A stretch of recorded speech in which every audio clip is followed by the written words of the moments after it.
প্রতিদিন সান্ধ্য ভ্রমণে বেরিয়ে মন খারাপ হয়ে যায় বছর ৬৫-র মন্দিরা দেবীর।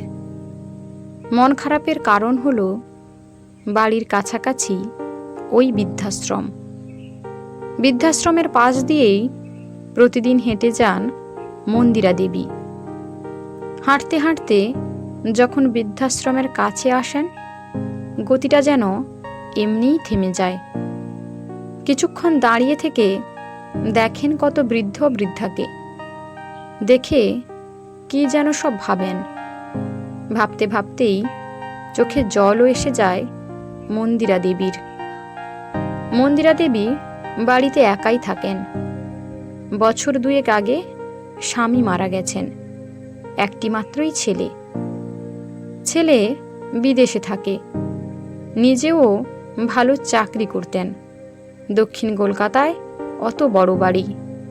বাড়ি তো নয়, যেন অট্টালিকা। বাড়িতে কোনো কিছুরই অভাব নেই। ছেলে বৌমা বিদেশে থাকলেও প্রতিদিন নিয়ম করে খোঁজ খবর নেয়। মায়ের যাতে কোনো রকম অসুবিধা না হয়, সব রকমের সুযোগ সুবিধার ব্যবস্থা বাড়িতেই করে রেখেছে ছেলে, যাকে বলে রাজকীয় সুখে থাকা। তবে স্বামী মারা যাবার পর ছেলে কতবার যে নিজের কাছে নিয়ে যাবার জন্য বলেছে, তার হিসাব নেই। ছেলে বলেছিল, মা তুমি সব ছেড়ে চলে এসো, আমার কাছে থাকো বরং। কতদিন আর একা একা থাকবে এভাবে? ছেলের এমন কথা শুনে মন্দিরা দেবী বলেছিলেন, শোন বাবা, নিজের দেশ, নিজের জন্মভূমি ছেড়ে এই বয়সে আর কোথাও যাব না। এই এত বড় বাড়ি, এত ঘর, সব কিছুর মধ্যে আমি আমাকে খুঁজে পাই।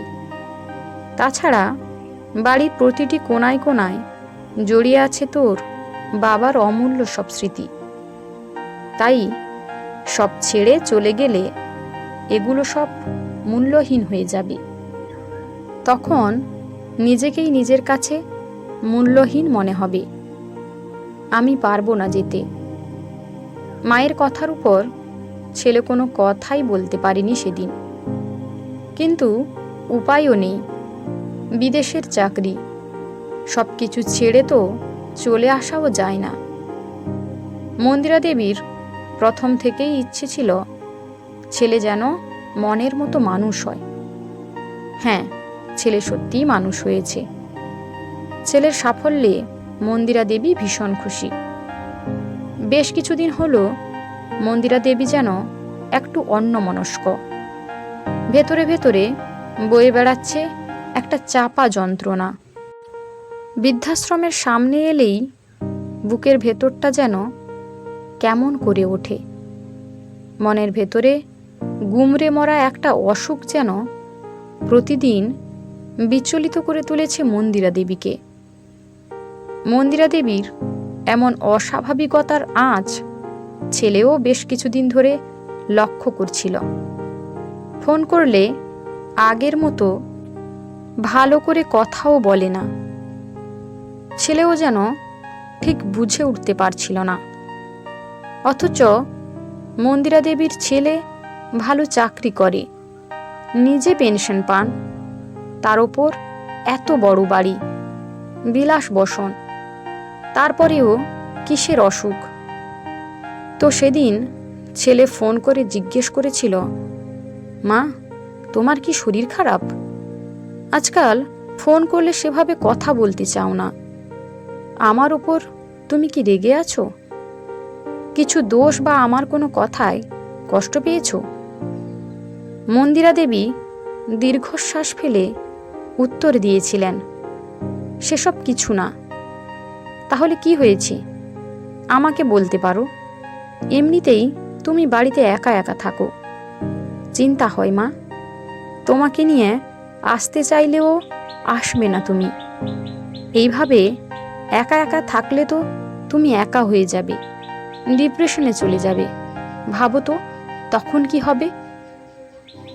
ছেলের এমন কথায় উত্তর না করে ফোনটা রেখে দেন। ভাবতে থাকেন, সত্যি তো এত কিছু আছে, এত সুখ স্বাচ্ছন্দ্যের উপকরণ, সব থেকেও কি যেন একটা নেই, সত্যিই নেই। একাকিত্ব কাটানোর সঙ্গী নেই, মন খুলে গল্প করার বন্ধু নেই। জীবনে খুশির উপকরণ থেকেও হাসি নেই। আর এইগুলি সব আছে ওই বৃদ্ধাশ্রমে। বৃদ্ধাশ্রমের পাশ দিয়ে হেঁটে যেতে যেতে তাই তো মন খারাপ হয় নিজের জন্য। ওরা একসঙ্গে থেকে নিজেদের মধ্যে কত গল্প করছেন, হাসছেন, একে অপরের সাথে মিলে মিশে আছেন। সবাই যেন একে অপরের বন্ধু, কোনো চাওয়া নেই পাওয়া নেই। কি নিবিড় বন্ধনে একে অপরের সাথী। ইচ্ছে হয় ওদের দলে মিশে গিয়ে ওদের বন্ধু হয়ে উঠতে। একাকিত্ব যে অনেক বড় অসুখ, সেটা মনে বাসা বাঁধলে আর যে সেরে ওঠে না।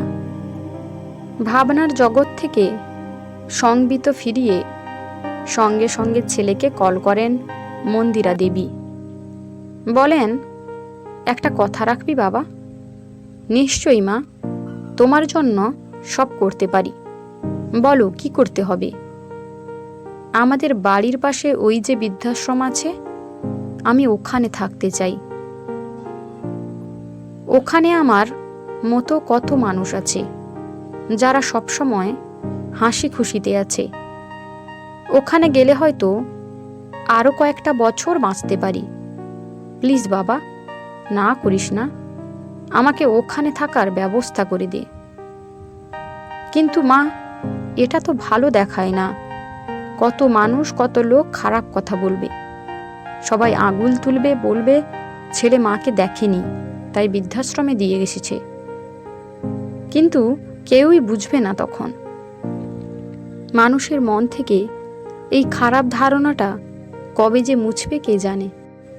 শুধু খাওয়া পড়া থাকলেই যে মানুষ ভালো থাকে তা নয়। জীবনে সুখ, শান্তি, আনন্দ সব কিছুরই প্রয়োজন। আমি আরও কয়েকটা বছর বাঁচতে চাই। এই নিঃসঙ্গ জীবন আমাকে মৃত্যুর দিকে ঠেলেছে। একটা বয়সের পর একাকিত্ব দূরীকরণের জন্য, সময় কাটানোর জন্য, মানুষের সান্নিধ্য পাওয়ার জন্য বন্ধুর যে খুব প্রয়োজন। বৃদ্ধাশ্রম মানেই খারাপ ধারণার কিছু নেই। বৃদ্ধাশ্রম তো বন্ধুর ঠিকানা। আজকের দিনে ছেলে মেয়েরা সবাই ব্যস্ত, কাজ, চাকরি বাকরি সব কিছু তাদের সামলাতে হয়। এই তো কত ছেলে মেয়ে আছে তার বাবা মাকে বাড়িতে নিজের কাছে রেখেছে। ছেলে নিজের কাছে রেখেছে মানেই যে সবসময় তারা ভালো আছে এমনটা নয়। খোঁজ নিয়ে দেখলে দেখা যাবে তাদেরও নিঃসঙ্গতার সঙ্গী কেউ নেই। ঘুপচি ঘরের এক কোণে তারা হয়তো পড়ে আছে।